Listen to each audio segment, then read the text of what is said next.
The transport landed amid a choking veil of ash, its hull scraping the jagged cliffs of Vathar's polar ridge. I recorded the timestamp, though the numbers seemed almost meaningless against the impossible silence that greeted us. No maintenance drones, no hymn of the cathedral bells, no faint echoes of the congregation. The spire loomed above, its Gothic pinnacles twisting against the dim gray sky, angles that should have been structurally impossible. I could feel it even through the armor, an unnatural resonance, low and thrumming, like a heartbeat beneath stone. I am Sergeant Cale Varro of the 12th Vathar Dragoons, and we were dispatched to investigate the unexplained silence in the monastery cathedral of St. Edris. Orders were clear: assess, contain, report. Protocol dictated caution, yet instinct whispered dread. As the ramps lowered, our boots clanged against obsidian stone, sending echoes that seemed to return before we finished the step. One trooper, Corporal Venn, muttered prayers, though I could see his hands trembling through the gauntlets. The interior was colder than the winds outside, damp and suffused with a faint, coppery odor. Candles burned at the altars, yet no priest tended them. Shadows clung to corners, unnervingly deep, as though the spire had swallowed light itself. And yet, small details were stranger still. Carvings in the walls shifted subtly when unobserved. Statues of saints appeared subtly altered, their eyes tracking us, their expressions of supplication twisted toward malice when glimpsed out of the corner of one's vision. Telemetry logs spiked. Life signs were weak, fragmented, ghostly readings of forms that should not exist. I drew my bolter instinctively, though I knew no enemy could yet be accounted. Then we found the first anomaly, a reliquary, its surface scratched with an unreadable litany. A thin film of dried blood outlined the symbols. The air around it vibrated with low tones, harmonics that seemed to tug at my consciousness. Private Harl had to restrain a retching impulse. "Sergeant, it's watching us," he said. No one laughed. No one could. We advanced, careful, step by step, toward the nave. The massive doors groaned as though alive, resisting our entry and then yielding with unnatural smoothness. Inside, the cathedral opened impossibly wide, a nave longer than the entire spire, columns converging at angles that defied calculation. Light came from no discernible source, casting long shadows that seemed to move contrary to our position. Every instinct screamed that this place was not merely abandoned, it was awake.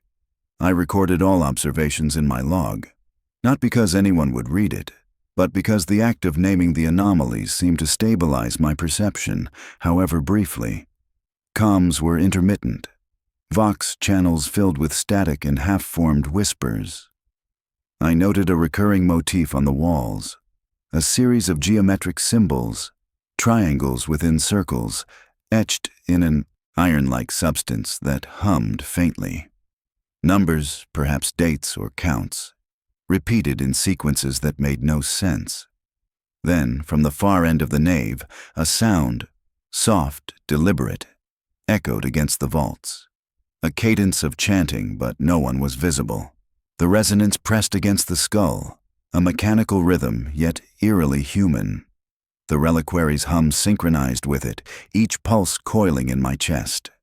I realized, with sudden clarity, that the cathedral itself might be performing some ritual beyond comprehension, using the architecture as instrument and amplifier. We moved forward. Each step became more disorienting. The walls appeared to breathe, inhaling the air around us. The further we went, the more the normal rules of geometry and light seemed suspended. Private Harl froze mid-step, staring at a shadow cast by no visible object. Then he vanished. Not screamed, not dragged, simply gone. His Vox signal remained live, a high-pitched whine layered over the continuing hum. I ordered the squad to regroup. We had no idea if Harl was alive, or if the cathedral had claimed him. Still, protocol demanded forward movement, find the anomaly's source, determine threat level, and contain the situation. As we advanced toward the high altar, the hum intensified, echoing in every bone of my body. The air grew heavy with a metallic tang, my armor's sensors reading impossible spikes in bioelectric and warp signatures simultaneously. I could feel something observing from all directions at once, a presence that did not blink, did not breathe, yet was intimately aware of every heartbeat. The first chapter of this mission, I realized, was already ending. The cathedral had accepted our presence. Whether we would leave was uncertain. My only certainty was that what awaited deeper inside would not follow the rules we had learned to obey. Micro cliffhanger. The reliquary's symbols flared suddenly, a pulse synchronized with the unseen chanting, as if marking the beginning of an active ritual. I did not yet know whether this pulse would guide us or condemn us. Transition. The next step is to pursue the source of the hum and the vanished trooper, descending deeper into the nave where shadows gather with intelligence. We entered the nave as soldiers, but within 5 steps I felt we had trespassed as heretics.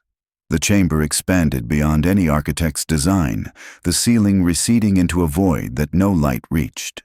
My auspex registered the height at 90 meters, then recalculated to 200, then failed entirely. It should have been impossible, yet there it was. An ocean of shadow held aloft by columns that leaned into each other like supplicants locked in eternal prayer. The geometry was wrong. Each pillar converged into angles that did not resolve, their intersections both near and impossibly far. Trooper Venn murmured a catechism against warp influence, his voice trembling. Private Dron slapped the side of his auspex as though the device itself could be persuaded back into Imperial truth. Then the echoes began. Our footsteps carried not one voice, but 2, then 3, then an entire choir. The sound did not lag behind us, it preceded us. I lifted my hand to halt the squad. All froze, and yet the echoes continued. The sound of armored boots rang from every direction, ahead, behind, above, below. For an instant, it seemed as though an army marched within the walls, invisible but present, mimicking us with precise cruelty. Corporal Venn whispered, "Emperor, preserve us. They walk before we do." The litany of St. Drusus caught in his throat, the words dissonant and thin against the growing resonance. We pressed forward, rifles raised, eyes straining against the haze. Every few meters, we found signs of life abruptly terminated. A data slate still running, but its screen burned black. A helmet with no head inside, only ash that trickled out in a faint breeze. Then we discovered him, a tech priest. Or rather, what was left of him. He was fused into the pulpit like wax into wood. His red robes had stiffened into a carapace. His mechadendrites stretched like iron roots into the stone. His lips moved. Words emerged, not from vocal cords, but from cracks in his chest. A chant, monotone and broken. Litany, litany, litany. The repetition distorted into static, half machine, half warp. Private Dron approached, recorder active. "Identify." The tech priest's head turned with a snap, the wet crack of cartilage and metal. His optics flared white. For an instant, every Vox channel screamed the same phrase, "The hymn never ends." Then silence. The priest sagged. His frame dissolved into ash, collapsing inward until nothing remained but a scorched outline of a man imprinted on the pulpit's stone. I ordered all recorders shut down, though the damage was already done. The sound lived in my ears, in the marrow. That was when I noticed the carvings. On the walls, subtle at first, then everywhere. Triangles inside circles, spirals of numbers that never resolved. Lines etched not by chisel, but by something deeper, etched into the stone as though it had always been there. The sequence recurred. 17-17-17-3. My mind repeated it against my will. We advanced cautiously. The temperature plummeted with each meter, breath crystallizing in the air. A faint mist rolled across the flagstones, though no source of moisture could be seen. The mist coiled in rhythmic waves, moving with our pulse. Then came the first corpse, a guardsman, half embedded into a column, his armor fused into stone. His face was intact, lips still forming the last syllables of a prayer. His eyes stared at me as though he had been waiting for recognition. Private Dron muttered, "Sergeant, this isn't death. It's storage."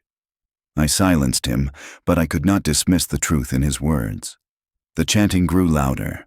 No source, no figures, no visible choir. Yet the nave pulsed with liturgical cadence, each syllable synchronized to the vibration beneath our boots. The reliquary we had left behind throbbed in my memory. The pulse was identical, magnified. We pressed forward, and that was when Private Harl reappeared. He was at the far end of the nave, motionless. His armor was intact, but his visor glowed faintly from within, like a lantern lit behind glass. His vox channel came alive. Static at first, then whispers, then a voice that was not his. Come to the chapel, it waits." Ven shouted his name, but Harl did not answer. His arms moved with mechanical precision, gesturing toward a sealed archway flanked by saints' statues. The saints' faces were not carved as before. Their stone lips moved in unison with the chant. Private Dron raised his rifle. I lowered it with a hand. We needed answers. "Harl," I said, my own voice trembling despite my rank. "Report." The reply came not through his vox, but from within my skull, vibrating across the nerves of my spine. "The hymn has chosen. You are already within it." Harl turned and walked through the archway. The seal parted like cloth, folding back into nothingness. Then he was gone. The chanting ceased. Only silence remained, vast and crushing. I looked to my squad. Fear was etched into their faces, but duty held them steady. I knew the decision already rested with me. Follow into the chapel, or retreat, and abandon all protocol. Yet retreat was meaningless. Comms were dead. Extraction would never arrive. The cathedral wanted us deeper, and we would go. Micro cliffhanger. At the archway's threshold, as I prepared to follow, the auspex spiked violently, recording a surge of life signs in the hundreds, all originating from the chapel beyond, despite our seeing no one enter. Transition. We step into the chapel, where reflections themselves will rebel against us. We crossed the archway, weapons raised, discipline steady though hearts pounded against ceramite. What lay beyond should have been a chapel. Instead, it was a corridor, and another beyond that, and another beyond that still. The first rule of architecture, one I had trusted since childhood, was betrayed. I marked each junction with a streak of auspex paint. 30 seconds later, the first streak was before me again, fresh and wet, as though no time had passed. The men grew restless, their vox breath louder than gunfire in that hollow maze.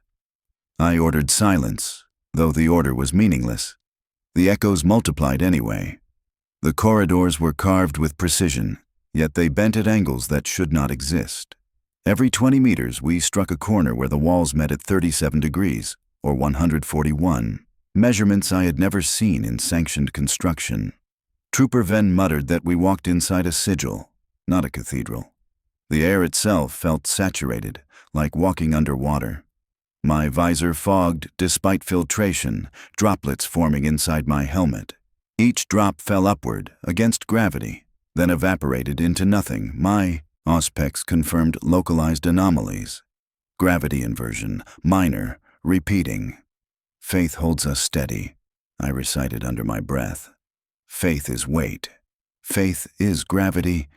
I do not know if I believed it, but my tongue moved of its own accord, desperate to anchor the body. The deeper we pressed, the more the walls changed.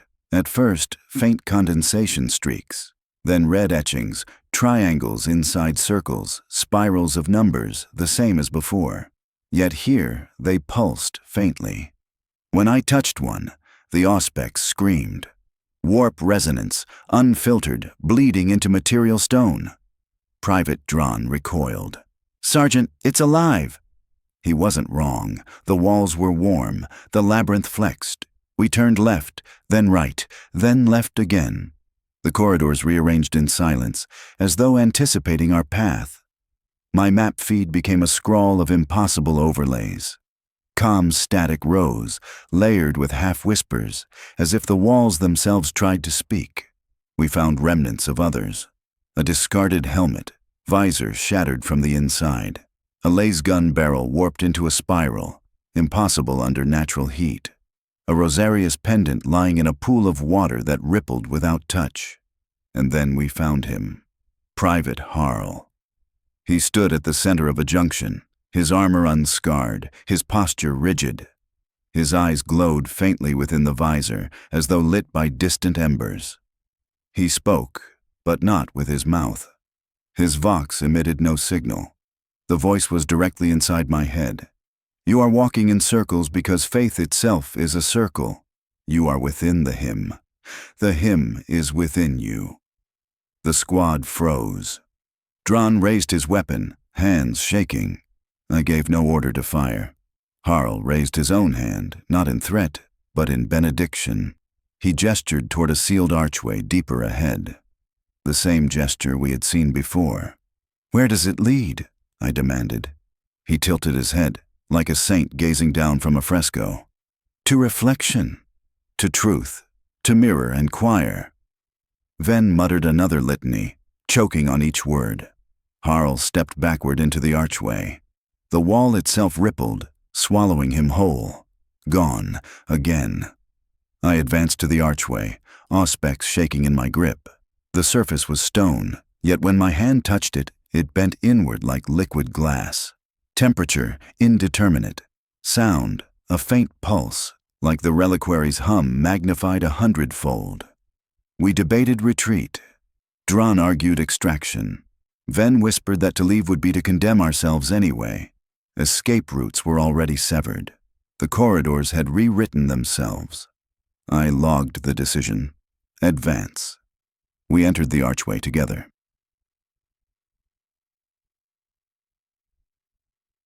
The corridor beyond was narrower, claustrophobic.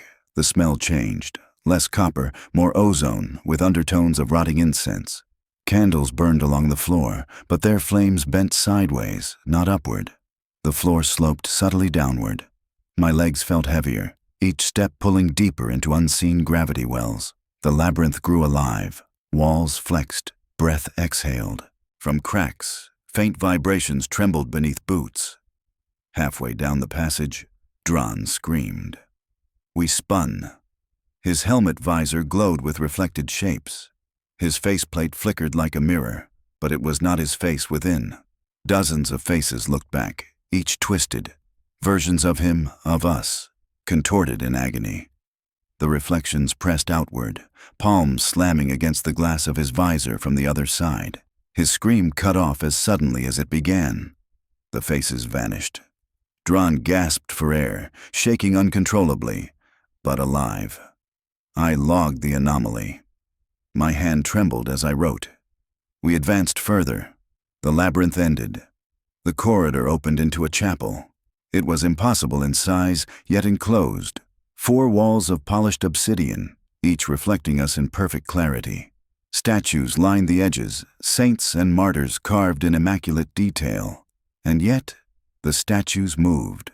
Not visibly, but every glance revealed some subtle change.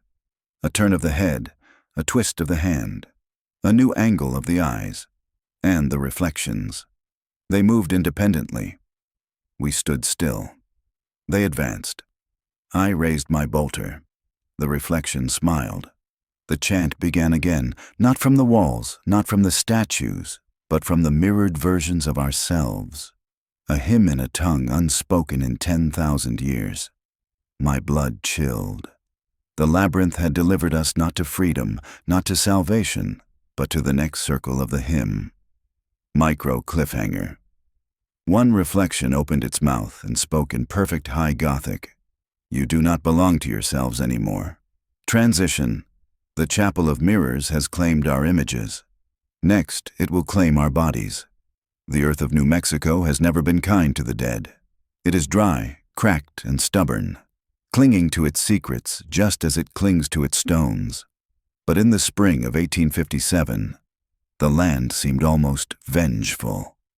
For the third time in less than a year, the people of Withers Canyon gathered under a waning moon to exhume the children they had laid to rest. The first disinterment had been explained away. "Coyotes," they whispered. "The earth too shallow. The stones too light." The second, darker and harder to deny, was spoken of less often. For that time, the bodies had not been dragged out by claws or teeth. No. When the coffins were pried open, the children lay inside as though someone had carefully turned them, their small hands clasped around each other's wrists, their faces tilted toward the moonlight that poured into the earth. And now, tonight, the shovels bit into the soil again. The townsfolk worked in silence. The air smelled of iron and sagebrush. The priest muttered prayers none dared interrupt. Every strike of metal against dirt seemed to echo like a church bell across the canyon walls. The sound frightened the horses tethered nearby. They stamped and snorted as though they sensed something the humans could not. When at last the first coffin was unearthed, a strange frost clung to its edges. The air grew cold, too cold for spring. "Aye," woman cried out, her lantern trembling in her grip. The lid creaked open. Inside lay the youngest Withers child, her hair damp though the soil was dry, her lips parted as if in mid-breath.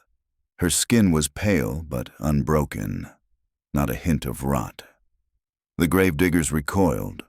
One swore he saw her chest rise. Another insisted the girl's eyes flickered beneath their lids. "They aren't at rest," whispered old Elias Ford, who had been present at the first two burials. His voice shook as much from fear as from age. "The ground won't hold them. It won't ever hold them." The priest ordered the coffin closed. But even he could not hide the truth. When the lid was hammered shut again, a faint scratching could be heard from inside. One man fled, abandoning his shovel. Another fell to his knees, begging the priest to burn the bodies before the curse spread. But the Withers family would not hear of it. "They are children," Mr. Withers growled, his voice breaking. "My children. You'll not put fire to them?" His wife clung to him, half mad with grief, her eyes wide and unblinking as though she too expected her children to sit up and speak. And so, the grim task continued. One by one, the other coffins were raised. Each revealed the same horror. Untouched flesh, eyes closed as though in sleep, no decay upon their bones, and in every coffin, the faintest movement, a twitch of a hand, the shift of a finger, the almost imperceptible lifting of a chest that should have been still. The decision was made in hushed tones. The children would be buried again, this time deeper, this time with stones heavy enough to crush the coffins if they tried to rise. The priest performed his rites, though sweat ran down his face and his words faltered. He avoided looking at the coffins too long. When the last clump of dirt fell, he thrust his cross into the mound, as if it could pin the dead in place. But even as the crowd dispersed, even as the wind carried their fearful whispers away into the night, a sound lingered beneath the ground. A sound no one would admit to hearing. The faint, rhythmic scratching. The weeks following the third burial were marked by silence. No one in Withers Canyon wished to speak of what they had seen, not even among themselves, but silence is not the same as peace. The nights grew uneasy. Dogs barked at nothing. Lamps burned later than usual in the windows of the settlement. And on more than one occasion, neighbors swore they heard small voices drifting across the canyon floor, voices that belonged to children who should have been silent beneath the soil. The sound was always faint, carried on the wind, just above a whisper. Sometimes it came from the direction of the churchyard. Other times it seemed to seep out from the very rocks, as though the canyon itself had found a voice. One evening, Mrs. Harper, the midwife who had been among the first to cradle the Withers children when they were born, heard knocking at her door after sundown. She opened it to find no one standing there. But in the dust outside, she swore she saw the impression of small, bare feet leading away into the night. She did not sleep again that evening. By morning, her hair had gone half white. Rumors spread in secret. Some said the children had never truly died, that their fever had been a trick of the devil, that their slowed breath and pale skin were only masks hiding something far worse. Others whispered that the land itself had grown cursed, that when the Withers family settled here, they disturbed something old, something that should never have been unearthed. Mr. Withers, proud and stubborn, rejected all talk of curses. But even he could not ignore what his wife had become. She had taken to sitting by the children's empty beds each night, speaking softly into the shadows as though expecting them to answer. Sometimes the neighbors swore they heard voices speaking back. It was Elias Ford, the old man who had seen all 3 burials, who finally said aloud what others feared to even think. "They're calling to us," he muttered during Sunday service, his hands trembling so badly he could barely hold his hymnal. "Calling for us to dig again." The congregation shuddered. The priest silenced him quickly, but his words lingered long after the sermon ended. That night, the dreams began. First, the children came to their parents. Pale, perfect, untouched by rot, they stood at the edge of their parents' bed, whispering in voices too faint to understand. When Mr. Withers reached for them, they dissolved like mist. But when Mrs. Withers reached, she claimed she felt the cold press of their fingers against her own. Soon others in town reported the same. Dreams of children knocking at windows, dreams of small hands tugging at blankets, dreams of faint laughter echoing in the corners of rooms where no one stood. And the worst of it, the dreams were not confined to the living. One morning, the priest admitted to the townsfolk that he too had seen them in his sleep. Only his vision was different. In his dream, the children stood not outside the church, but within it, gathered around the altar. Their eyes were black as coal. Their mouths opened, but no sound came, only the rasp of dirt falling onto wood. The priest tried to take comfort in his faith, but his sermons grew strained. His words faltered more often than they rang true. By the 5th week after the reburial, something had shifted in Withers Canyon. The air was heavier, the nights darker. People no longer spoke of the children openly, but they heard them, all of them. The whispers were growing louder, and beneath the ground, the scratching had not stopped. By the time autumn winds swept across the canyon, the whispers had become a constant. Not loud, not screaming, just present, like a draft moving through every crack in the walls, a low murmur that refused to fade. Mr. Withers tried to shut it out. He labored longer in the fields, worked his hands bloody against the soil, and drank heavier at night. But nothing silenced the sound. His wife, by contrast, no longer tried to resist. She sat for hours at the edge of the canyon, head tilted as though listening for a melody no one else could hear. The neighbors avoided her. Some said she was touched by madness. Others said she was the only one honest enough to admit the truth. The truth revealed itself on a gray October morning. A young boy, Thomas Reed, no more than 9 years old, went missing. His mother swore she had tucked him in the night before. By dawn, his bed was empty, his window open, and a trail of small footprints led away into the canyon dust. The entire settlement gathered to search. Shouts echoed across the rocks. Torches were lit and carried down into the narrow passes. But no boy was found. Only one thing was uncovered. At the edge of the churchyard, a mound of earth had been disturbed. The children's graves had been opened again. Panic spread like fire. This time, no one argued over whether to dig. The graves were exhumed at once.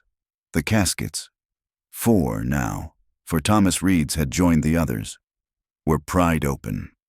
What the settlers found stole the strength from their knees. Inside each coffin lay not bones, not decay, but the children, whole, unrotted, and smiling faintly as though they had never been touched by death. Even Thomas, who had vanished only hours before, rested there with them, eyes closed, skin pale, lips curled in the same faint, unnatural grin. The crowd fell into chaos. Some screamed, some fell to prayer, others fled entirely, abandoning the settlement for good. The priest, pale and trembling, tried to demand calm. "This is the work of the adversary," he declared, "a deception to turn us from God." Yet even he could not look into those preserved faces without his voice breaking. Mr. Withers refused to close the graves again. He fell to his knees before the coffins, reaching for his children's hands, weeping openly for the first time since their deaths. His wife joined him, whispering to the bodies as though they might awaken if only she spoke the right words. But it was Elias Ford, the old man with the shaking hands, who spoke what none dared. "They're not resting," he rasped. "They never were." That night, no one slept. Those who remained in Withers Canyon locked their doors, shuttered their windows, and prayed. But prayers offered little comfort, for across the settlement, from house to house, the whispers grew into words. Not just wind, not just noise. They were calling names, one by one, and always the names belonged to children. The seventh night after Thomas Reed vanished, Withers Canyon was no longer a place of silence. The wind itself seemed alive, carrying with it faint cries that twisted through the rocky corridors. Doors creaked though no hands touched them. Barn animals screamed through the night until their throats bled, and the men who tried to calm them swore they saw shapes. Small, pale, darting shapes, slipping between shadows. By now, the settlement was split in two. Half wanted to abandon the land altogether, to burn what they had built and flee before worse befell them. The other half, led stubbornly by Mr. Withers, insisted that leaving would mean surrendering the bodies of the children to something unholy. "They are ours," he said, his face gaunt, eyes blood-rimmed. "We will not abandon them again." But no one could deny the fear thickening by the day. That night, several families gathered inside the small wooden chapel. They barred the doors, lit lanterns, and began to pray together. The priest's voice echoed in the rafters, though it shook with fatigue and doubt. The walls of the chapel seemed to shiver, as if something pressed from outside, testing the boards. And then it began. At first it was soft, like the laughter of children outside the window. Then clearer, voices, dozens of them, young and bright, calling in unison. They called for their parents by name. They called for their siblings. They called for the settlers who had once tended to them. "Come outside. Open the doors. Let us in." Mothers wept. Fathers clutched rifles with shaking hands. None dared answer. But the voices grew insistent. They circled the chapel, moving from window to window. One pane shattered under unseen force, cold wind and whispering words pouring in. And then, a sound no one forgot. Tiny fingernails scratching along the outside walls, dozens of them, hundreds perhaps, scraping wood until it splintered. The priest raised his voice, reciting scripture louder, more desperately. But his words were drowned beneath the chorus of children's voices. And then, above them all, one voice rose clearer than the rest. "Father." It was the voice of Samuel Withers, the eldest child, speaking as plain and certain as if he stood right there in the chapel aisle. Mr. Withers staggered, dropping his rifle, hands pressed to his ears. His wife screamed for him not to answer. But Samuel's voice was calm, gentle. "Father, why do you hide? We are cold. We are hungry. We want to come home." Something inside Mr. Withers broke. He shoved the barricade aside, ignoring the terrified cries of the congregation, and threw open the chapel door. The night swallowed him whole. The door slammed shut behind him as though forced by unseen hands. The voices stopped. For a long while there was only silence, so thick and heavy it pressed on the chest like a weight. Then, at last, the sound of footsteps returned. Heavy, deliberate, dragging across the chapel steps. The door creaked open again. Mr. Withers stood there. His face was pale, drained of all warmth. His eyes seemed clouded, unfocused, yet his lips curled in a faint, unnatural smile, the same smile seen on the children in their coffins. In his arms, he carried Samuel. The boy looked asleep, his small head resting against his father's shoulder, his skin unmarred by time or death. He smiled too, faint and eerie, lips curled just so.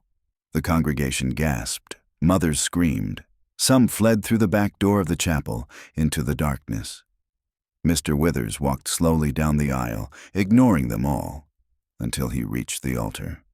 He laid Samuel gently upon it, stroking his son's hair, murmuring words too soft to hear. The priest tried to speak, but his throat failed him. The others could only watch. Then Samuel's eyes opened. They were black as pitch. The lanterns in the chapel flickered and died. The doors slammed shut, and in the choking darkness, the children's voices returned. Not outside, not beyond the walls, but within the room itself, whispering from every corner. That night was remembered as the night of hollow voices. By dawn, when the first light of day pierced through the broken windows, the chapel stood empty. The pews were overturned, the altar split, the priest's Bible torn to shreds. Of those who had taken refuge inside, only 2 were ever seen again. They stumbled into the canyon days later, starved, filthy, and raving mad. When asked what had happened, they spoke the same phrase over and over until their voices cracked and their minds gave way. They smiled. They all smiled.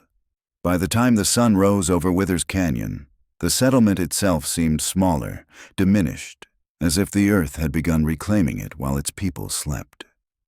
The 2 survivors from the chapel were gone from the streets, leaving behind only footprints smeared with dust and blood. The wind carried a whisper now, faint but unmistakable, a voice that seemed to crawl along the canyon walls, echoing the names of every child buried beneath the ground. The adults who remained moved cautiously, glancing at the graves as they tended to daily chores. Fear made them nervous. Even ordinary tasks were performed with hesitation, hands trembling as though the earth itself might lash out. The Withers family, stubborn as ever, continued to care for their children's graves.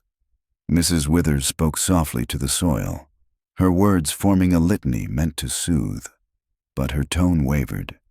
Even she could feel the pulse beneath the earth, like the faint heartbeat of something immense and awake. It was old Elias Ford who finally noticed the shift.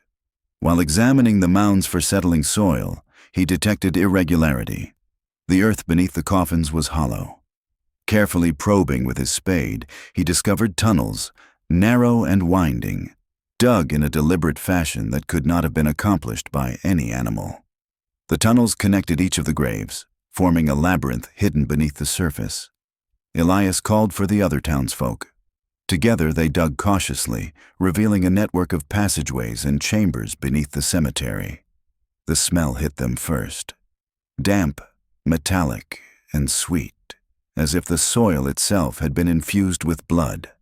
Then came the sounds. Scratching, shuffling, soft whispers that rose and fell like wind over dunes. At the center of this underground maze, they found it. A chamber larger than any cabin. Walls lined with small stone alcoves, each one perfectly sized for a child. The coffins were no longer above ground. They had been carried here, arranged in a circle around a central mound of earth. On top of the mound rested a small stone box, intricately carved with the same geometric symbols seen on the coffins and in the churchyard.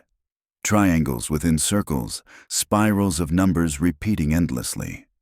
The air was thick, nearly suffocating. Lanterns flickered and dimmed in the enclosed space, as if the very light refused to penetrate. When Elias lifted the lid of the box, a cold wind burst out from within, extinguishing torches and sending dust into the air. Inside was a small, humanoid form, too small to be a man, too human to be anything else. Its skin was pale, hair fine as silk, and its eyes were closed as though in sleep. But as Elias gazed upon it, the lids twitched. A whisper filled the chamber, faint and distant at first, then unmistakable. The hymn begins again. The townsfolk froze. The hair on their necks stood on end. The earth beneath their feet seemed to pulse in time with the whisper, a vibration that reached into their bones. One by one, the children in the alcove stirred, eyelids opening in unison. Their movements were slow, deliberate, uncanny in precision, as though guided by some unseen conductor. Mrs. Withers screamed, stumbling back. "No, no, please, my babies!" But it was too late. The children rose from the alcoves and gathered around the central mound. They formed a circle, clasping hands in a ritual impossible for mortal understanding. The symbols etched into the stone began to glow faintly, lines twisting and spiraling like serpents in a storm. The temperature dropped suddenly, frost forming on walls and faces. Breath rose in misty clouds, hands shaking uncontrollably as the townsfolk witnessed the impossible. Elias tried to speak, tried to command them, but words failed. It was not rebellion. It was not will. It was recognition. The children were not merely alive. They were something else. Their bodies moved with purpose, a rhythm guided by forces that belonged neither to heaven nor to earth. Then came the sound of chanting, not from lips, not from mouths, but from the soil itself. The earth groaned and hummed, every vibration a note in the hymn. It pulsed in time with the children's movements, the very stones reverberating with a song older than the canyon, older than Withers itself. One of the men dropped his lantern, scrambling backward in terror. It rolled across the chamber, briefly illuminating the children's faces, perfect, pale, unchanging, and then extinguished. Darkness consumed everything, but the humming remained, rising, spiraling, and wrapping around the minds of those trapped within. When the first screams erupted, the earth swallowed them whole. One by one, townsfolk vanished, their cries muted before the world could hear. Mrs. Withers fell to her knees, clinging desperately to a mound of dirt, whispering prayers that were swallowed by the wind. Only Elias remained standing, eyes wide with terror, as the children's song reached a crescendo. A final note lingered in the chamber, vibrating through stone, flesh, and bone. We are the hymn. We are the earth. We rise, and with that, the chamber went silent. When dawn broke over Withers Canyon, the surface was calm. The townsfolk who had survived were gone.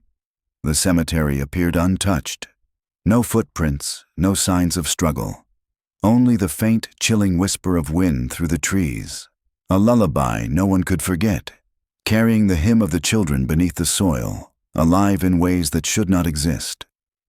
The night after the subterranean chamber revealed itself, Withers Canyon fell into an uneasy quiet.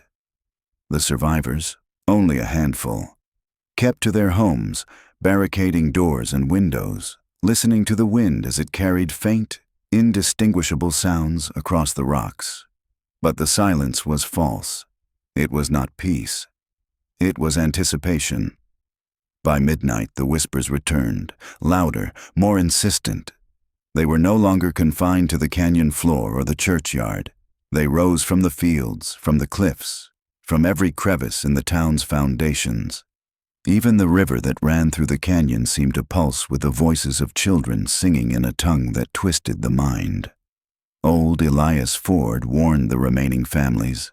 They are calling, not just for us, but for others.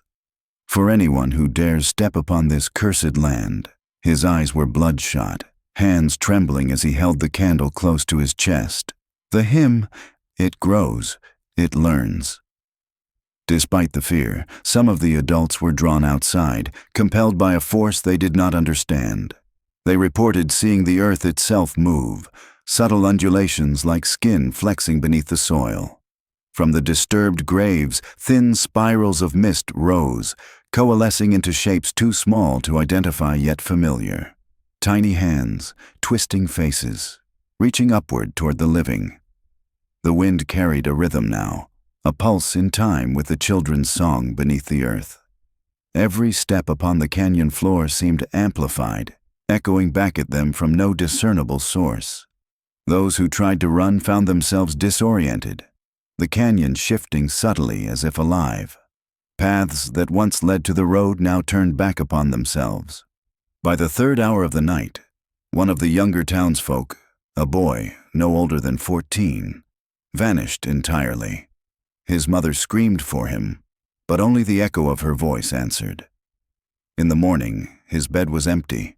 No signs of struggle, except the faintest imprint of small footprints leading from the house to the churchyard and stopping abruptly at the first mound of disturbed earth.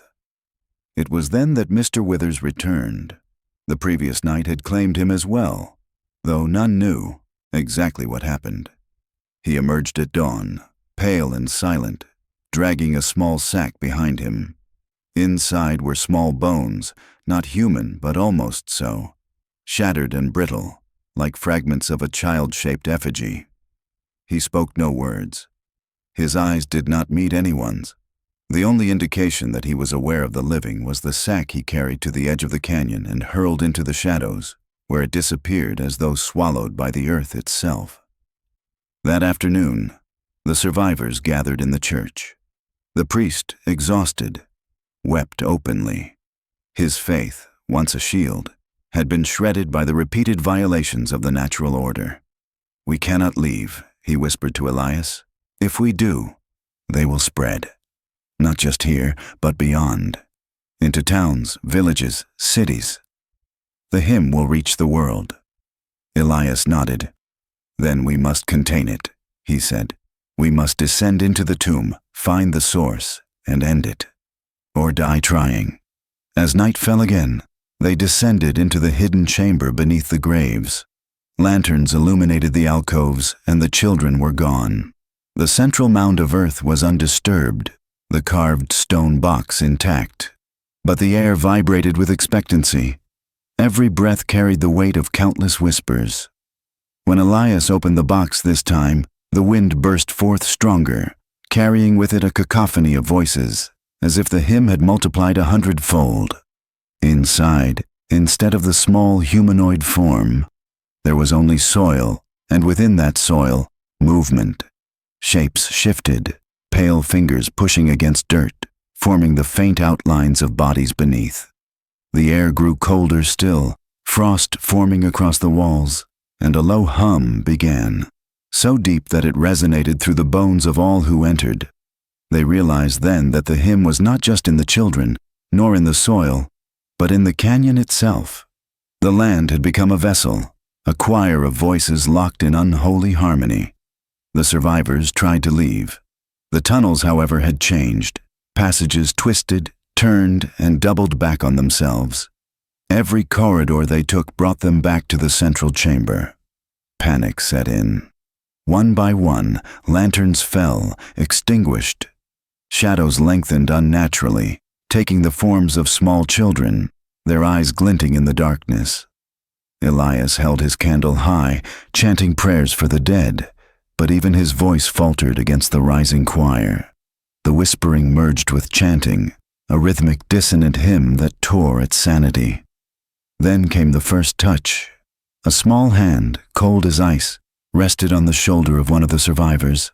Another followed, brushing across a back, warm yet unreal.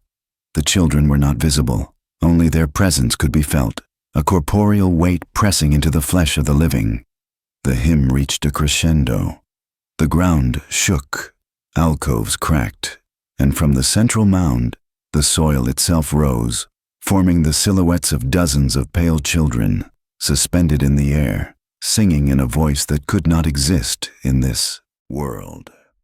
Those who survived would later describe the sight as unbearable. Tiny forms floating, unmoving yet alive, their eyes fixed on the living with expressions both innocent and sinister. And the last thing they heard before the darkness consumed them was the chant, "We are the hymn. We rise, and all who hear shall join us by the 10th night. Withers Canyon was no longer a town but a tomb. Silence had fled, replaced by the constant low hum of the hymn beneath the soil, a vibration that seemed to pulse through every rock, tree, and body left alive. Only Elias Ford, the priest, and a few stubborn survivors remained, their eyes hollow, hands calloused from barricading doors and digging for truths that might never be known. Elias knew they could not avoid it any longer. They had to descend again, deeper than ever, to confront the source of the hymn before it grew beyond containment. The descent began at midnight. Lanterns illuminated the familiar labyrinth beneath the graves. Yet the tunnels were no longer static. They had grown, stretching in impossible directions, walls bending subtly, ceilings fluctuating, air thick with the scent of earth and decay, but also a sweetness, like rotting incense. Each step seemed measured, controlled, as though the labyrinth itself anticipated their every movement. Elias led the way, voice low, repeating prayers for courage and protection. Behind him, the others followed, clutching lanterns and shovels, weapons useless against whatever force controlled this underground world. The alcoves they had seen in Chapter 9 were now empty. The soil in the central chamber, however, had risen again, forming the mound at the heart of the labyrinth. Carvings glimmered faintly in the dim light, spirals, triangles, circles, the recurring symbols of the hymn's geometry. The central stone box, previously small and unassuming, now seemed to breathe, expanding and contracting as though alive. When Elias lifted the lid, he discovered not a child or humanoid form, but a dark, pulsing core. It was smaller than a barrel, yet its presence filled the entire chamber. Shadows radiated outward, twisting along the walls, forming vague outlines of children suspended mid-air. The core hummed, a low resonant vibration, and the air itself vibrated in harmonic dissonance with the chapel's echoes above. Then came the revelation. The hymn was not merely the children's voices. It was a ritual encoded into the soil, the bones, the town itself. Every exhumation, every burial, every whispered name had fed it. The core pulsed with energy, a lattice of warp resonance that seemed intelligent, aware, and hungry. A hand touched Elias's shoulder. He spun. A child, one he did not recognize, stood there, pale, lips moving in unison with the pulse of the core. "You have come," it whispered in perfect high Gothic, though its mouth barely moved. "We are the hymn. You cannot leave." Only join. Elias raised his candle, chanting desperately, but the flame bent backward, as though repelled by the entity itself. The walls seemed to breathe in tandem with the children, and the symbols glowed brighter, spinning slowly, creating patterns that made the eyes ache. From the shadows, the remaining children appeared, emerging from the soil, floating just above the ground. Each bore the same pale, perfect features, but their eyes were now completely black. Their mouths opened, revealing teeth too sharp, too small, unnerving in their uniformity. The priest cried out, lifting his cross, but even the symbol of faith could not pierce the growing darkness. The hymn swelled, louder than anything mortal ears could endure. Each note carried an almost tangible pressure, a psychic weight pressing into the mind of every survivor. Elias realized the core was not just alive. It was a vessel. The children were conduits, each exhumation a repetition of the ritual that fed the entity, teaching it, growing it, allowing it to learn the mechanics of life and death. Every grave disturbed had been another verse in its liturgy. Suddenly, the core shifted. Shadows flared outward. The floating children spun around it in a perfect circle, hands clasped, and the vibration intensified. The walls cracked, stone splintering, and then the first of the survivors was taken. A force, invisible yet undeniable, lifted one of the men into the air. His body contorted unnaturally, merging with the shadows, until he became part of the pulse itself, another node in the choir. Elias screamed, trying to wrench him free. The others cried, but none could intervene. One by one, the remaining survivors were drawn to the core, absorbed into the lattice of the hymn. The priest alone remained, clutching his rosarius, chanting prayers that fell silent against the power of the entity. It reached for him, a whisper crawling along his nerves, touching his mind. Faith is song. Life is verse. Join us. He staggered back, lips moving, mind unraveling under the weight of comprehension. The children, the exhumations, the earth itself. It was a single ritual. The canyon had become a living hymn, each body, each grave, each whispered name contributing to its crescendo. By the end of the night, the core pulsed brighter than the lanterns, illuminating the entire labyrinth. The priest fell to his knees, eyes wide, trembling, as he felt the boundaries of reality stretch and fold. And then the hymn stopped. Not gradually, not with resolution, simply silent. For a moment, the darkness seemed to pause, expectant, as though the canyon itself waited. Then, faintly, a whisper reached his ears. "We rise, always. And you shall hear us next." The priest crawled toward the exit, heart hammering, understanding that nothing in Withers Canyon, or anywhere, would ever be safe again. The midpoint reveal was complete. The hymn was not just haunting the children. It was a conscious, sentient ritual embedded in the earth, growing with every exhumation, capable of spreading beyond the canyon if left unchecked. By the 11th night, Withers Canyon no longer resembled a settlement. The few survivors who remained huddled in their homes, barricading doors with splintered wood and chains, listening to the wind carry faint, eerie harmonics across the canyon. The hymn beneath the earth had changed. No longer subtle whispers or childlike calls, it was now a swelling, omnipresent resonance, vibrating through walls, soil, and bone. Elias Ford and the priest had attempted to prepare, descending once more into the labyrinth. What they discovered chilled them beyond reason. The central core had grown. Its pulse dominated the tunnels, sending tremors through the earth. Every alcove, every chamber was filled with shadows of children, floating midair, hands interlaced, eyes black as night, mouths moving in silent chant. The stone symbols carved throughout the labyrinth now glimmered with an unnatural light, spirals within triangles within circles, forming a lattice of warp energy so dense it seemed to pulse in rhythm with the core itself. The priest, clutching his rosarius, felt his faith strain under the weight of what he witnessed. "We must contain it," he whispered, voice breaking, "or it will leave this canyon, it will rise beyond our understanding." But containment was no longer an option. The hymn had learned the rhythm of life and death. It had learned the ritual through repeated exhumations, through whispered prayers, through the fear and grief of the living. And now, it had become aware of them. The first manifestation struck without warning. A survivor, a young woman who had lingered too long at the mouth of a tunnel, screamed as invisible hands tore her from the ground, lifting her into the air. Her body contorted unnaturally, joined by shadows that pressed against flesh and bone, dragging her into the core itself. Her scream was absorbed into the hymn, becoming part of the resonance. Panic spread rapidly.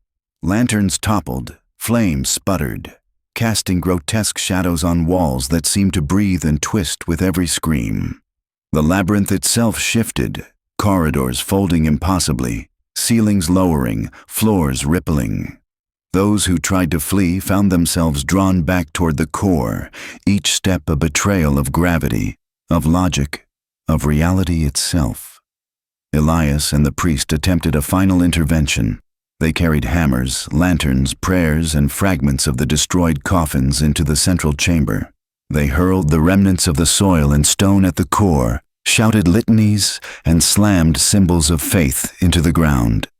But the core responded not with sound, but with a pressure, a psychic weight that folded minds inward, replaying grief, fear, and despair in relentless loops. The children's shadows began to separate from the core. Small forms coalesced from the mist, floating above the ground, each body radiating a soft glow. They circled the survivors with precision, hands extended as though guiding them into the hymn itself. One by one, those who stood too long were lifted, their bodies merging with the pulsating mass. The priest screamed, his voice swallowed instantly by the hum. He reached for Elias, dragging him to the outer edges of the chamber, but the labyrinth fought against them. Walls compressed and expanded, forcing the survivors closer to the core. "Faith is song," Elias shouted, voice cracking. "Faith is what we offer." He struck the floor with a shovel, hoping to assert some semblance of order, some barrier against the growing, sentient rhythm. But the hymn did not answer with chaos. It answered with inevitability. The core shifted violently. A shock wave of psychic resonance tore through the chamber. Lanterns shattered. The air grew icy. Breath frosted the walls. And then, the impossible. The shadows solidified, revealing features too precise, too perfect. Children untouched by decay, floating, yet undeniably alive. The survivors understood then that the children themselves were conduits, living vessels through which the hymn could manifest its will. Every exhumation, every grave, every whispered name had fed the ritual, taught it, perfected it. And now, the ritual was complete. In one final, impossible motion, the shadows merged into the core. The pulsating mass expanded, pressing against the stone walls of the chamber, vibrating with a resonance that threatened to shatter the very canyon. Elias and the priest were trapped at the periphery. The hymn's chant swelled, reaching a volume and weight beyond comprehension. Every nerve in their bodies screamed, every thought threatened to unravel. And then, a voice, faint, familiar, yet impossibly wrong, echoed in their minds. "We are eternal. We are the hymn. You are part of us now." The ground beneath their feet began to rise, soil and rock twisting upward like a wave of living earth. The survivors screamed as their bodies were lifted, drawn inexorably into the center of the labyrinth. One by one, flesh and shadow merged, the hymn assimilating them into its unholy choir. And as the final survivor vanished into the core, the canyon fell silent once more. The surface appeared undisturbed, as if nothing had happened. But beneath the soil, the pulse continued. The hymn had been unbound, no longer confined to Wither's Canyon, learning, listening, preparing to rise beyond the boundaries of the mortal world. By the 12th night, the canyon itself had become a cathedral of dread. The hymn, no longer confined beneath the soil, had found resonance in the air, the rock, and the ruins of Wither's Canyon. Those few who remained dared not leave their homes. Every breath carried the weight of whispers. Every shadow seemed to stretch and twist unnaturally, forming the outlines of children with black, hollow eyes. Elias Ford, the last who understood the ritual's mechanics, knew there was only one place the hymn could be confronted: the old cathedral that overlooked the canyon. Its spires, cracked and leaning, had survived the initial exhumations and served as the ritual's origin point in some unknowable, cosmic sense. He gathered the few remaining townsfolk and began the ascent, lanterns swinging, each step crunching over frost-bitten earth that had no right to form in late autumn. As they approached the cathedral, the wind shifted. It carried a chorus of voices, both familiar and alien, echoing from the fissures in the stone, rising in dissonant harmony. The cathedral doors, immense and carved with sigils of forgotten saints, were no longer mere wood. They trembled, bending as though the hymn itself sought entry. Inside, the air was thick with static and cold. The walls vibrated with a low hum, and faint shapes moved along the corners of the vaulted nave. The altar, once a symbol of sanctuary, now pulsed with the same dark energy as the core beneath the cemetery. Shadows coalesced into forms, Children, pale and hollow-eyed, their mouths moving in a perfect rhythm, reciting the unholy hymn. Elias recognized the architecture of the ritual. Every line of stone, every carving, every hollowed pew had been a conduit. The hymn had learned, adapted, and now the cathedral itself was a vessel, amplifying its resonance. The priest, trembling, held his rosary aloft, chanting fervently. But the hymn responded. A wave of psychic energy radiated outward, forcing him to his knees. Images of the children's faces, some familiar, some unrecognizable, flashed across his mind, each expression a mix of innocence and malevolence. The walls groaned. Dust fell like rain. The hymn now spoke, not in whispers but in thought, filling the cathedral with unearthly cadence. Faith is song, flesh is verse, the earth is our choir. Join the survivors fought against the pull, but the cathedral had become alive. Floorboards rippled like water, columns bent toward the altar. The shadows of children multiplied, surrounding the group. One by one, their hands gripped the living, lifting them into the air. Elias knew what had to be done. Using fragments of stone from the broken altar, he attempted a counter-ritual, symbols of the emperor inscribed hastily in blood, a desperate act of faith and logic intertwined. The air crackled. The shadows shrieked. The hymn's resonance became unbearable, vibrating through bone and mind. A final confrontation unfolded. Elias lunged toward the altar, chanting louder, smashing stone against the pulsing core. Shadows clawed at him, wrapping around arms and legs. His vision blurred as he was lifted into the center of the cathedral, forced toward the heart of the ritual. The hymn pulsed one final time. The children's voices, amplified by the cathedral, reached a crescendo so intense that reality itself seemed to buckle. Every stone vibrated, the air split with psychic resonance, and then silence. Elias fell to the floor, gasping, alone. The cathedral appeared intact, almost serene, yet the air still carried a faint vibration, subtle but undeniable. He realized the truth. The hymn had not been destroyed.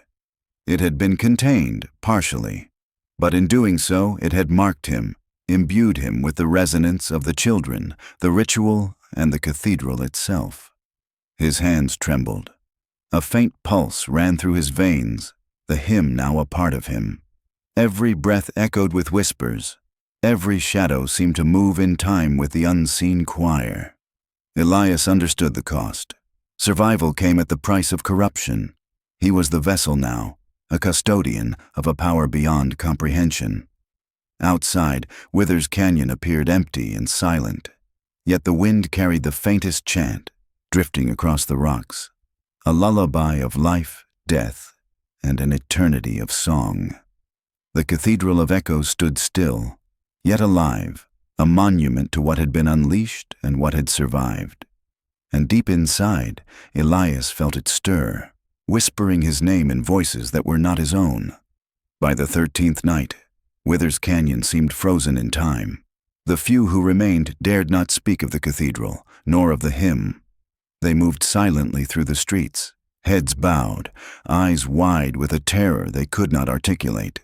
The canyon itself had become a mausoleum, each building, each tree, each mound of earth vibrating subtly with the echoes of what had transpired beneath and above the soil. Elias Ford walked alone, the weight of the hymn now embedded within his veins. Every breath carried a faint resonance, a pulse that no one else could feel. The town's survivors noticed his absence from communal gatherings, though none dared ask questions. Questions drew attention, and attention drew the hymn. The priest, his robes tattered and his voice hoarse from ceaseless prayer, lingered at the cathedral. He reported strange occurrences, faint whispers in empty pews, doors that opened and closed by themselves, and shadows moving against the natural flow of light. Though Elias had survived the confrontation, the ritual's influence lingered, now entwined with him. Every glance in his direction caused a shiver, an unease, as if the hymn's presence emanated from his very body. Elias began to notice subtle changes within himself. Shadows seemed drawn to him. At night, he could hear fragments of the children's chant, low and imperceptible, threading through his thoughts. He tried to resist, focusing on the rosarius and prayers, but the pulse of the hymn would not be denied. Each day it grew stronger, more insistent, urging him toward the cathedral, toward the ritual, toward the children who no longer rested. The survivors attempted to reclaim normality. They dug graves again, repaired broken homes, and tended fields. Yet every act of life seemed to feed the pulse beneath their feet. Crops grew with unnatural speed, but bore bitter metallic taste. Animals avoided certain areas, their eyes wide, staring at invisible shapes that twisted along the tree line. Nightmares plagued the living, dreams of pale children with black eyes, reaching from soil, walls, and sky, chanting the unholy hymn. Elias began to hear the faintest responses to his thoughts. If he imagined the hymn ceasing, the pulse would quicken. If he wished it contained, it would expand. He realized with horror, the hymn had not only survived, it had merged with him. His mind, his body, had become a conduit, a vessel for its expansion. By the 13th day, the canyon itself seemed to lean inward, cliffs curving unnaturally toward the cathedral, as if drawn by an invisible force. The wind carried a rhythm, subtle but insistent, pulsing in sync with Elias's heartbeat. A single word formed in the silence: join. He tried to resist, to flee, but the canyon would not allow it. Paths looped back upon themselves. Rocks shifted underfoot. Every attempt to escape led him inexorably back to the cathedral, and each time he arrived, the faintest flicker of movement in the shadows reminded him. The children were still there, watching, waiting, learning. The priest confronted him, trembling, holding the remnants of the rosarius and muttering prayers of protection. "You carry it," he whispered, voice breaking. "The hymn is in you. Every step, every breath, it spreads further. If you leave, the world will know what we've unleashed." Elias looked toward the cathedral's darkened spire. He felt the pulse, the whispers, the inevitability. Resistance was futile. The hymn had chosen him as its custodian, and through him it would persist, biding its time until the world above could hear its song. As night fell, the canyon lay silent once more, but the weight of the hymn was no longer confined. It throbbed in Elias's chest, in the soil, in every shadow that moved unnaturally across the land. He walked toward the cathedral, alone, carrying with him the knowledge of the ritual, the power of the hymn, and the inevitability of its expansion. Outside, the wind carried the faintest whispers, soft, insistent, unending. "We are eternal. We rise through you." The song continues, and with that, the canyon, once a place of human habitation, had become a tomb of silence, every corner echoing with the promise of horror yet to come. By the 14th night, Wither's Canyon had become unrecognizable. The wind carried the faint, relentless pulse of the hymn, vibrating through rock, soil, and air, threading every living thing with dread. Houses leaned at impossible angles. Trees bent unnaturally. Even the river that had once split the canyon now flowed in erratic, looping patterns, as if the very landscape had become part of the ritual. Elias Ford, now fully aware of the hymn's presence within himself, approached the cathedral for what he knew would be the final confrontation. Each step was measured, deliberate. The pulse within him resonated in perfect synchronicity with the entity below, a constant reminder that he was both custodian and prisoner. The priest followed, rosarius clutched in shaking hands, chanting prayers that sounded more like supplications against an inevitable storm than commands of faith. "This is the last benediction," he muttered. "We end it tonight, or we die with it." Inside the cathedral, the shadows had multiplied, forming shapes impossible to quantify.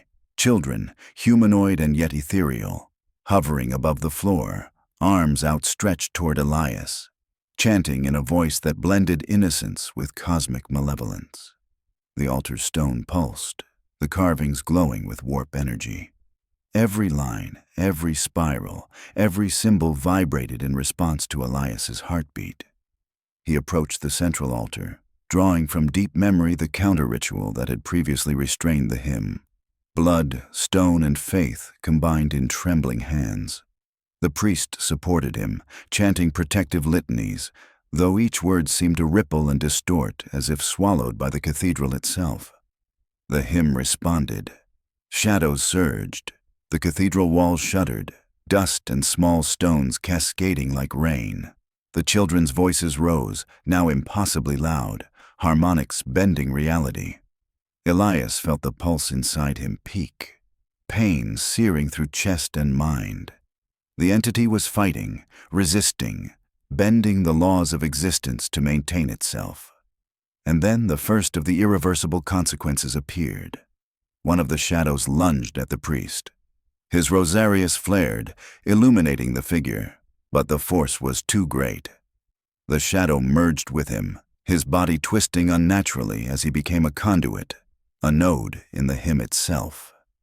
Elias screamed, wrenching at the symbols, desperate to complete the ritual. The cathedral groaned. The floor heaved. The altar cracked. Every shadow, every floating child, pulsed in unison, a chorus that threatened to tear the roof from the sky. Elias realized the grim truth.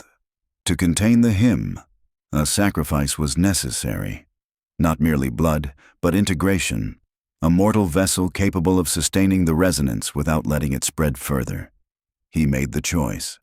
His hands moved with precision, etching final sigils across the altar and his own body, drawing the hymn's power into himself. Pain flared as shadows and whispers merged with his essence. He felt every child, every exhumation, every pulse of the canyon itself fuse with him, rewriting his flesh and mind. The cathedral trembled, the hymn shrieking and then settling into a low, throbbing rhythm. The wind outside stilled. For a brief moment, silence prevailed. Elias stood alone, or so it seemed, his body a vessel, sustaining the hymn's energy while containing it within the cathedral. The priest lay on the floor, transformed into a whisper among many, a reminder of the Pyrrhic cost. Elias's hands shook, pulse aligning with the entity. He had won, in the sense that the hymn no longer roamed the canyon freely, but the cost was total. The canyon, the cathedral, the children beneath the soil, they existed still, tethered to him, suspended in a tense equilibrium that could snap at any moment. He whispered a benediction, not for salvation but for endurance, for containment, for the fragile barrier he now embodied. Outside, the wind carried faint, imperfect echoes of the hymn, a reminder that the world beyond was safe, for now. Elias stood at the altar, alone yet entirely not alone, feeling the weight of every soul, every whisper, every note of the eternal song he had inherited. Withers Canyon remained a tomb, a monument to what had been unleashed and to the cost of containing it. And somewhere, deep within the earth and shadows, the hymn stirred, aware, patient, eternal. By the 15th night, Withers Canyon was silent to the casual observer. No lights shone from the cathedral, no footsteps echoed through the streets, no wind carried human voices. From above, it appeared a town abandoned, a quiet monument to decay. Yet those who dared draw near sensed something profoundly wrong. The air carried a subtle vibration, faint, almost imperceptible, like the resonance of a hidden choir. Elias Ford remained within the cathedral. He no longer moved as a human, nor could he speak without the hymn weaving through his words. The ritual had integrated him completely. He was the vessel, the custodian, and the barrier against the hymn's spread. Flesh and spirit intertwined with warp resonance. His eyes, once human, now flickered with the pale blackness of the children's gaze, and every heartbeat pulsed with the rhythm of the canyon itself. Outside, the land had changed. Trees bent at impossible angles, rivers looped in unnatural spirals, and the ground itself seemed to shift subtly beneath the feet of the few wandering animals. The hymn had left its mark on the physical world, bending the laws of matter to its pattern. Anyone venturing too close felt a pressure at the base of the skull, a whispering pulse tugging at the edges of sanity. Despite Elias's containment, the hymn was not inert. Its consciousness expanded subtly through the soil, the shadows, the faintest whispers on the wind. It had learned patience, aware of time beyond mortal comprehension. It did not need immediate conquest. It would wait, and through him, it would influence, manipulate, and prepare. The world beyond the canyon remained ignorant, but the seeds of the hymn were sown. Those few survivors still alive told the tale in hushed tones, passing warnings that seemed more superstition than fact. But all who returned from the outskirts spoke of glimpses, small pale figures moving between rocks, distant voices carrying half-formed verses of the hymn, a faint vibration that ran through the soles of their feet like the heartbeat of the earth itself. Inside the cathedral, Elias knelt at the altar, chanting a low litany that was both prayer and containment. He felt the pulse, constant and alive, threading through his bones and mind. The children's voices, the soil, the shadows, they were all part of him now, held in fragile equilibrium. He understood fully that survival was temporary, that the hymn's existence was eternal, and that he was both shield and vessel, a living monument to its endurance. From the outside, the first glimmers of dawn crept over the canyon. Light fell across the cathedral's spires, highlighting carvings and warped stone twisted by the hymn's influence. But the light revealed nothing of the true horror within. The pulse remained, faint but insistent, a promise that the entity would endure, patient, ever-growing, waiting for a moment to extend beyond its cage. Elias's lips moved in time with the internal rhythm of the hymn. He whispered names, prayers, and fragments of the original children's chant. His flesh and mind were the altar, the canyon, the cathedral, and somewhere, just beyond perception, the hymn listened, learning, waiting, eternal. And the last sound of Wither's Canyon that night, faint yet unbearable to those attuned to it, was not the wind, nor the river, nor the calls of animals. It was the subtle, pervasive echo of the hymn itself. We rise, we endure. The song continues. The canyon lay still to mortal eyes, yet the ritual, the children, the cathedral, and Elias endured. A cosmic stinger. The threat was contained, yet alive.